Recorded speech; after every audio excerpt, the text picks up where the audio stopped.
worship with us as well. My name is Jeremy. I am the pastor of Community Church Richfield. I know some of you I am just meeting for the first time today. We're very happy that you're here. Just a little bit of insight into what we're doing and what we're about. We're a new church that we say we want to be in and with Richfield.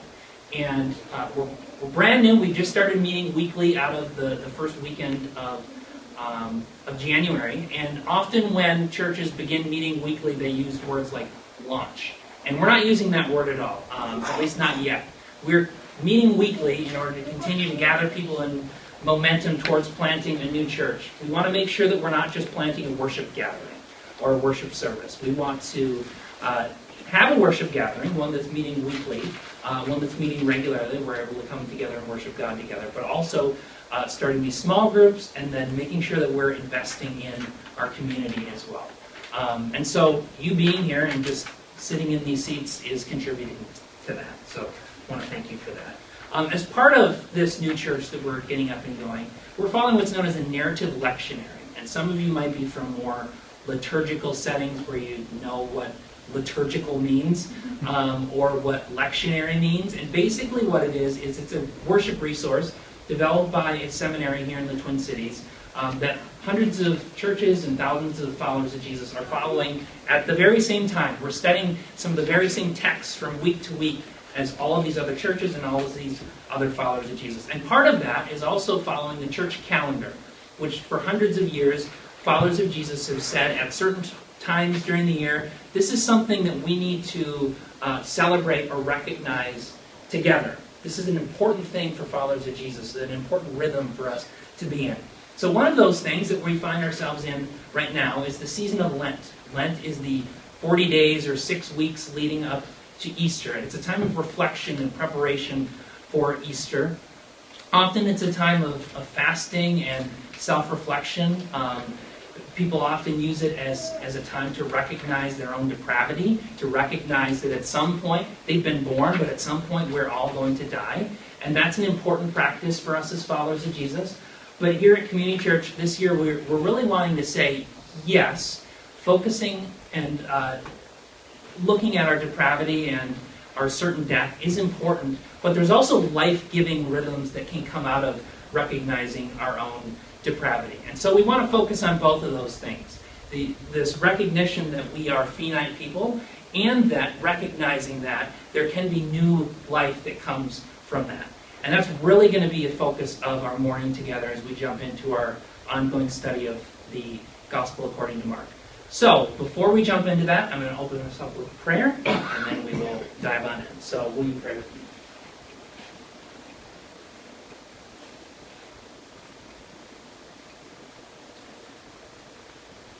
Spirit of life, we ask you this morning to inhabit our reflections, inhabit our actions, inhabit our hope. Guide us to understand all things in light of your great promises. We ask all this in your Son, Jesus' name. Amen. So, some of you are part of this congregation, others of you are somehow attached to it, some of you are from Minnesota. I think we have some Wisconsin people here. We have some people from Colorado. So I don't know what is familiar or unfamiliar to you, or comfortable or uncomfortable, but this has been a time, right before I begin the sermon, to kind of kick it off, where you have to interact with people, for better or for worse. And so I'm going to ask you a question, and then I want you to quickly think about that response and then discuss it with some people sitting near you. And then I'm going to ask for a few responses to kind of kick off our discussion this morning. So, this morning's question is, think about, in conversation with somebody, a topic or a couple different topics that if it comes up, you're going to avoid it like the plague. Like, what's a topic in conversation that you absolutely don't want it to come up because it's going to make you too anxious, too uncomfortable, whatever. You're going to want to get out of that conversation as quick as possible. Does that question make sense? Okay. Now, discuss it with somebody next to you, and then I'm going to ask in just a couple minutes for some example responses. Go ahead. Toning down a little bit. A couple examples, topics that you want to avoid at all costs in conversation. Anybody? Gun control. Gun control. All right. Okay, gun control. I would agree with that. Politics in general. Yep. And often it doesn't matter what side you're on these issues. It's like you just don't want it to come up because it's going to get awkward. Okay, politics, gun control. Mine is just office gossip. My boss always tries to gossip with me, and I get really scared. Okay, office gossip. Okay, how about one more? Religion. Religion. Yep, often whatever side you're on, whether you're a religious person or not religious. When religion comes up, you often want to pull back. So, 3 different things that I can think of that when it comes up in conversation, I'm not feeling too great about it. One is end times. Like, if someone just starts talking to you about end times, like, you're a freak. I'm getting out of here. Because it's a weird conversation, and it often is around, let's be honest, weird people. So end times, politics, I mentioned that as well. And then this is a little bit different, and some of you might feel comfortable with it, and others not. Birth stories. So there are people, women and men I've found, who want to share their birth stories and want to hear other people's birth stories. And that's all well and good, but if that's going to be brought up in conversation, I am checking out. Maybe even more so than in those other 2. So, what did I list off? End times, politics, birth stories. Guess what? We get to talk about all 3 of those. So one of the great things that as a preacher is a little bit unfortunate is when you're following something like a lectionary, the text is given to you. The preaching notes and whatever are not. But the text is given to you and then you can take it where you want to go. And sometimes that's great. And other times it forces you to come up head to head with these difficult passages. And we're going to hit one of those difficult passages today that often people would just prefer to jump over because it's awkward or uncomfortable. But we're kind of, in this lectionary, forced to hit it head on. And I think that it can be really productive for us. So I'm just going to give that disclaimer. Just to give you a little bit of an idea of where we're at in this. We've been following the story of Jesus according to Mark over the past 2.5 months. And we're in a little bit of an awkward space here because next week is Palm Sunday, which recognizes when Jesus came into the city of Jerusalem leading up to his crucifixion. So it's the final week of Jesus' life before his arrest and death, and eventually his resurrection. But before that, because that's next weekend, and we're wanting to continue following this story of Jesus, last week and then this week, we're actually discussing stories that happen after he's already in Jerusalem. So these are things that have already occurred after what we're going to talk about next week. So it's a little bit of an awkward position to be in, just so you know that's kind of where we're at. When Jesus gets into Jerusalem, one of the first things he does is he clears the temple, cleanses the temple, drives money changers out of the temple. You may have heard different things related to that story. And basically he's announcing judgment on not only the temple, but all of the sketchy practices that are happening in there. And then there's a whole chapter, which we covered part of it last week in Mark 12, where Jesus is in the temple and he's having these exchanges with religious leaders. They keep coming to him with all these questions, trying to get him to stumble, and time after time he responds with really good answers, to the point where last week we heard they didn't have any more questions for him. They didn't dare ask him any more questions. So that's where we've been, and finally in Mark 13, Jesus and his disciples and the narrative are moving outside of the temple. So that's where we pick up the story in Mark 13:1 and following. It's going to be up here on the screen. If you have a Bible, you're welcome to turn there with me. And we're going to be reading from the New International Version.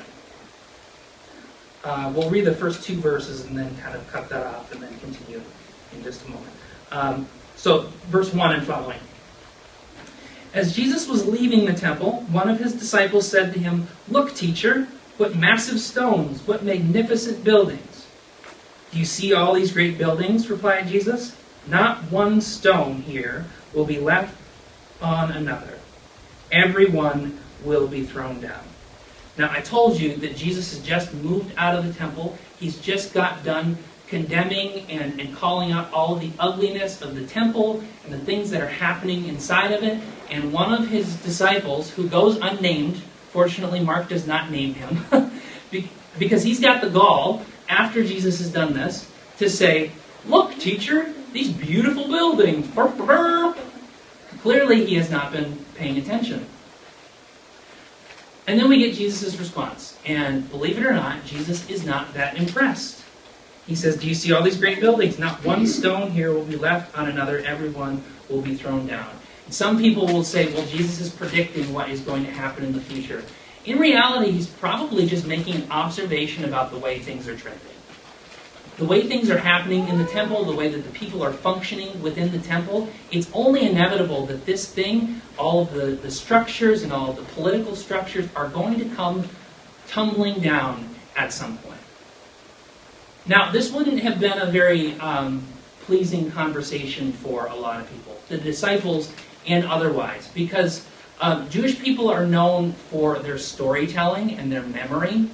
And just a few hundred years before this, the original temple had been destroyed by the Babylonians. They had come into town, taken over the city of Jerusalem, and they destroyed the temple. The temple was supposed to be the place of God's dwelling. And so when they came and did this, when they destroyed the temple, there were many people who thought, well, is that the end of this God? Has he given up on us? After several years in exile with the Babylonians, they eventually came back, but then they had to build a new temple. And now they find themselves in the first century, where Jesus is living, in the Roman Empire. So they're under a different empire's rule. And the Romans know and are continuing to threaten, listen, if you guys stir up too much trouble, we'll knock down the temple too.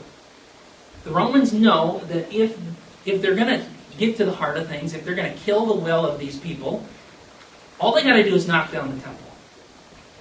And this quote from Jesus is actually one that eventually gets him arrested by the religious leaders. They're that strongly against what he has to say about this, because it's an ongoing concern for the Jewish people. And on top of that, we see the disciples don't necessarily feel great about it either. It makes them a little bit anxious, and so they ask some follow-up questions that kind of show their anxiety, and that is in verse 3 and following. As Jesus was sitting on the Mount of Olives opposite the temple, Peter, James, John, and Andrew asked him privately, "Tell us, when will these things happen? And what will be the signs that they are all about to be fulfilled?" Jesus said to them, "Watch out that no one deceives you. Many will come in my name, claiming, 'I am he,' and will deceive many. When you hear wars and rumors of wars, do not be alarmed. Such things must happen, but the end is still to come. Nation will rise against nation, and kingdom against kingdom. There will be earthquakes in various places, and famines. These are the beginnings of birth pains." So now we get to move into controversial topic number 1, end times. Fun. Geography is important, and there's been times over the past couple of months where I've kind of pointed out geography and how that plays into the story. We see that Jesus is sitting on the Mount of Olives. He's opposite the temple. So he's been speaking against the temple and the practices that are going on in there. And as he sits down to give this second great sermon in the book of Mark, he is opposite the temple. That's important. But his disciples are on the other side. They still have these very strong feelings about the temple, and so they ask these anxious questions. And you can basically boil it down to they're asking what and when. When is this going to happen? By what signs can we know that these things that you've talked about are going to happen? But notice how Jesus responds. He does not say what, and he does not say when. His first address is who. Do not be deceived. Watch out that no one deceives you. His first concern is about a who. Now, in the back of his mind and the other disciples' minds would have been the Romans and what they were up to, but there also would have been another who that would have been involved at this time, and that was a group called the Zealots. Now, you can probably tell from their name that the Zealots were zealot defenders of Jewish autonomy. Basically what that means is that they wanted to see the kingdom of Israel restored. They wanted to see their nation become great again. And so they thought that they should take it upon themselves to do whatever was necessary to make their nation great again, even if it meant killing people. So we've got these two sides. We've got the Romans on one side, and we've got the Zealots on another side, and it was becoming almost inevitable that at some point they were going to come to blows with one another. And so we've got these disciples who see these two groups, these two factions, and the chaos that's surrounding them, and asking a question about when and by what signs. And Jesus says you need to be thinking about the who that is around you. And I think here Jesus' response is incredibly instructive. He recognizes all of the chaos that's happening. He recognizes the two factions. And he says, be careful, watch out, that no one, Roman, Zealot, or otherwise, deceives you amongst all of this chaos.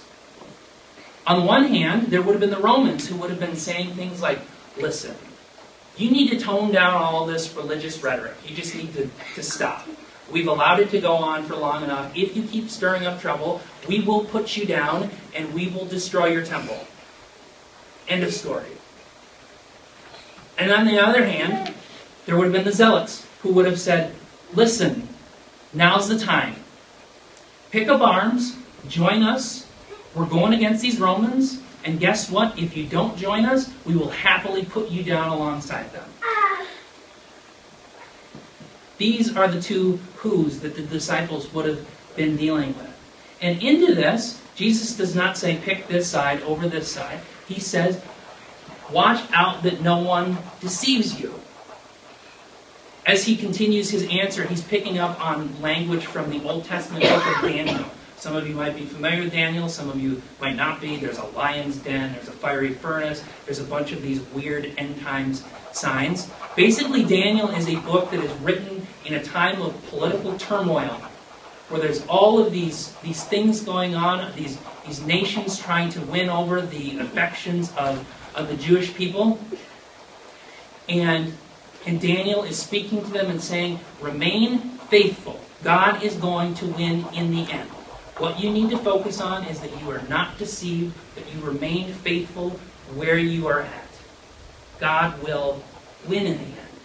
And so Jesus picks up the same imagery and says, listen, I understand the situation that you're in. Not if, but when you hear of wars and rumors of wars. When you hear about kingdoms going against kingdoms. When you hear about nations going against nations. When you hear about earthquakes. When you hear about famines. You need to not be deceived. And you need to not be alarmed. This seems like just a passing comment, but that word, that construction is, in the Greek, an extremely rare word, rare term, that refers to not acting presumptively, basically. So Jesus is almost saying, yes, all of these things are happening around you, and don't let people exploit your fear. Do not allow them to gain your loyalty and get you to do something that you would otherwise not do. Instead, in that situation, Jesus tells his disciples, you should expect suffering. And suffering consistent with birth pain, which I've never been pregnant before, but I've seen other people who are pregnant, and youch! But birth pain in pregnancy leads somewhere. It's not an end in and of itself. And what Jesus is talking about, the suffering that is about to unfold, and these signs that might suggest suffering, they're not ends in and of themselves either. And so he continues. We're going to jump down a few more verses to verse 24 through 37.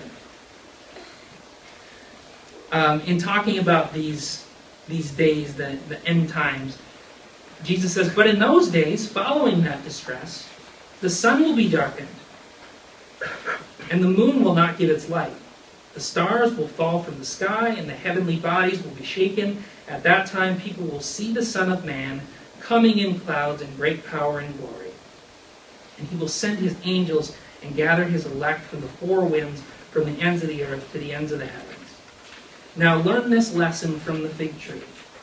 As soon as its twigs get tender and its leaves come out, you know that the summer is near. Even so, when you see these things happening, you know that it is near, right at the door. Truly I tell you, this generation will certainly not pass away until all these things have happened. Heaven and earth will pass away, but my words will never pass away. But about that day or hour no one knows, not even the angels in heaven, nor the Son, but only the Father. Be on guard, be alert. You do not know when that time will come. It's like a man going away. He leaves his house and puts his servants in charge, each with their assigned task, and tells the one at the door to keep watch. Therefore, keep watch, because you do not know when the owner of the house will come back, whether in the evening, or at midnight, or when the rooster crows, or at dawn. If he comes suddenly, do not let him find you sleeping. What I say to you, I say to everyone, watch. Now this passage begins with a little bit of imagery that seems like it could almost be out of like a horror film, or again, one of those crazy end times people predicting the end of the world. The sun will be darkened, the moon will not get its light, the stars will fall from the sky, the heavenly bodies will be shaken. These are actually two separate quotes from two different passages of the prophet Isaiah. And basically, Isaiah is looking forward to these cataclysmic, catastrophic events that are going to happen in the future. It's interesting to note that at the time of Jesus, or around the time of Jesus, there were philosophers who looked at the chaos in the world, all of the things that were falling, and basically said, yeah, nothing is off, nothing can survive this except for the heavenly bodies. No matter what happens down here on earth, the heavenly bodies will stay the way they are. And Jesus and Mark say, that's bogus. Because when this stuff goes down, everything is going to be impacted. And again, that sounds crazy. It sounds scary. It might create some anxiety in you, as it has many people before us. But context is important. And the passages that Jesus is quoting from come in these long sections of Isaiah, which are talking about the judgment of nations. Isaiah was talking to people who were under the influence of these foreign empires who were not followers of God, and speaking about these future days when there will be an end of slavery and oppression and injustice and evil. That's what Jesus is talking about. So this destruction isn't an end in itself. This destruction is laying the groundwork for something new to be built. And Jesus makes two other kind of passing comments that we might quickly move past, and we might think, well, what does this have to do with anything? But the first one is about a fig tree. Now, what on earth is he talking about? Well, one of the first things that he does after getting into Jerusalem, which we'll get to maybe next week, it might be in the passage that we cover next week, is he curses a fig tree that hasn't had any fruit on it. It's withered. So now he's coming back and talking about this fig tree. Isaiah, the passage that he's quoted from, also talks about a fig tree, and a fig tree that has been withered, that is coming to life as a sign of this new growth that is coming. So despite the signs, despite the timeline of things, despite the when and the what, these signs of death are actually signs of new life that are about to burst forth. The other thing that he mentions is that this generation will not pass away before all of these things come into being. Now, there have been some people who have said, well, Jesus was wrong then, because the disciples died, their disciples died, it's been 2,000 years, we haven't seen all of these things come into existence. But what Jesus was talking about was something that was going to happen just a few days later. Because just a few days later, he was going to be arrested, he was going to be hung on a cross and killed in front of all of his followers, to the point where all of his followers were going to ditch him. All of the signs pointed towards death and destruction. Yet in that moment, as we see on Easter Sunday, the signs of the what and the when are inconsequential compared to the sign of the who. Because who's behind it is Jesus. this Son of Man, despite the signs of destruction, despite the signs of death, there is new life that is about to burst forth. So we talked about end times. Now we get to talk about politics. So how many of you are aware that we're in the midst of a presidential election cycle? Anybody not aware of that? Oh, yeah. It seems like it gets more and more visible by the passing day. And this election cycle is just weird on so many levels. And the candidates who are out there, the positions that they're advocating, not only that they're out there, but that people are actually agreeing with them, is a little bit strange. And it's actually leading to a lot of fear and anxiety. There was an article I read this week, I think it was from the Huffington Post, talking about psychologists and massage therapists out on the East Coast who are saying that they have seen an unbelievable number of people coming to them with anxiety that they are specifically relating to one presidential candidate. They're calling it blank anxiety. You can fill in the name, you can probably guess it. Blank anxiety. It's almost become a clinical term for some people. There was also a thing that a news organization noticed just a couple weeks ago when there was Super Tuesday, which is a night when there's 11 different states that are voting. On that night, as the results came in, there was a huge spike in the number of people who were Googling move to Canada. Matt, can you go to the next slide? Okay, so this is the immigration site for Canada, and that night the site crashed because there were so many people looking at it. You can see up here it says, you may experience delays while using this website. These delays are the result of an internal technical issue. They were getting so much traffic that night that the website was getting bogged down. Which sounds super funny. And then you think about it and you hear the way that people are talking about it and the way that followers of Jesus are talking about it. These are three different things that I've heard people say, and these are professing Christians. What am I going to do? Basically, my God, this is how it ends.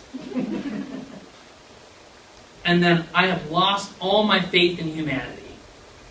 Okay? These are three things that followers of Jesus are saying right now. Now, here's the deal.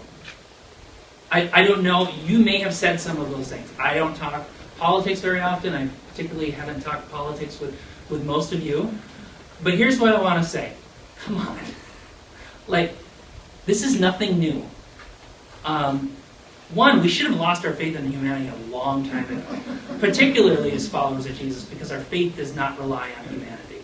It relies on somebody else. But the other thing is, this is not new. So the same site that noticed that spike on Super Tuesday and the number of people Googling move to Canada, decided to go back and say, when have there been previous spikes? When have we seen people threatening to move to Canada before? And so they went back. They can actually go back and look at this stuff. Matt, these should be up there as well. These are the last two spikes. November 2012 and October 2008. Do you know what was happening then? The last two presidential elections. Okay? So it's nothing new to be threatening to move to Canada during an election cycle. They decided to do one more check on things and said, all right, well, this has to be a little bit off. There's got to be a time when more people were saying, I'm going to move to Canada because things have gotten that bad. This is the end. I've lost all my faith in humanity. What am I going to do besides move to Canada? So they went back and they looked at the biggest spike ever. Go to that one. November 2004. You know what happened then? George W. Bush was reelected. This is nothing new. Every single election cycle, there are people saying, this is how it ends. What are we going to do? I've lost all my faith in humanity. People have been threatening to move to Canada for as long as there's been a Canada. And people have been predicting the end of the world for as long as there's been a world. These are nothing new. What is new is a call from Jesus to not overreact.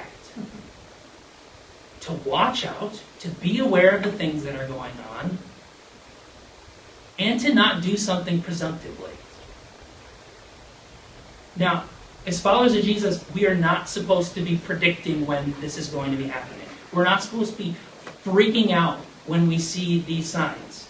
I do think that it's okay to look at the things that are happening in our world and lament about them, and to take active steps to try to alleviate some of the things that are happening. But in the end, when we see these things crumbling around us, structures and morality and all of this, we're not supposed to freak out. We're supposed to keep the faith. To the point where when we see these things, we're not supposed to say, oh, well, this is the end. Jesus tells us instead to look at this as the beginning. The beginning of all of those bad things that we're seeing becoming untrue. The beginning of the end of oppression and evil and suffering. And Jesus compares all of these things to birth pains. Number 3, I think with a fair amount of understanding, say that I will never experience birth pains. So all I can do is make observations. And I can make observations theologically, and I can make observations experientially. So one observation about birth pains. We go all the way back to the beginning of the Bible. Genesis chapter 3, we are told that birth pains are the result of sin entering in the world. Now, some people might say, well, it's the result of that woman sinning. I don't want to say that. Pain and suffering, including birth pains, are a result of the world not being right. Now, the other thing that I can say about it, experientially, is I used to think about birth pains as just being the delivery process. Like, bam, bam, bam, baby's out. That's some raised eyebrows. It's not that. There's labor, which can last hours. Some people have to endure it for days. But then there's also 9 months of lead up. And there is a lot of birth pain that happens in those 9 months of lead up. Ask my wife, who had morning sickness, extreme morning sickness, every day, the entire day long. Birth pain is long. And so when we look at the signs of the times and we say, oh, well, this is a result of our curse, of our sin, and they're really long, we could get bogged down by that. And we could get fearful of that. But as I said before, birth pains lead somewhere. Birth pains, as long as there's not other signs of complications, birth pains are signs of progress. And if you've ever held a little baby, you know that birth pains are signs of something new life about to burst forth.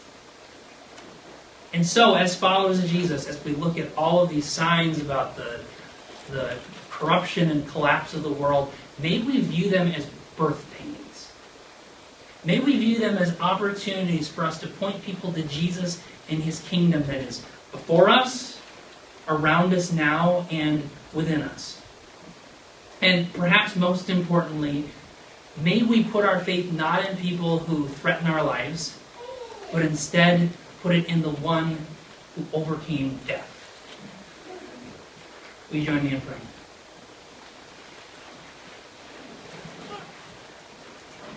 God, on a daily basis, we can look at the world around us and see that the world is not as it should be. We see signs of decay. We see signs of our world falling apart. Things that might give us anxiety and fear. And yet in these moments, as we're surrounded by chaos, we recognize that you call us to be faithful to you. To not freak out, to not let our fears or anxiety drive the decisions that we make, but instead to see them as opportunities to reveal your kingdom. to point people to your coming kingdom, and to point people to the kingdom that's already among us here and today. God, we love you and we thank you for the hope that we have in your Son, Jesus. We ask all this in your Son, Jesus' name. Amen.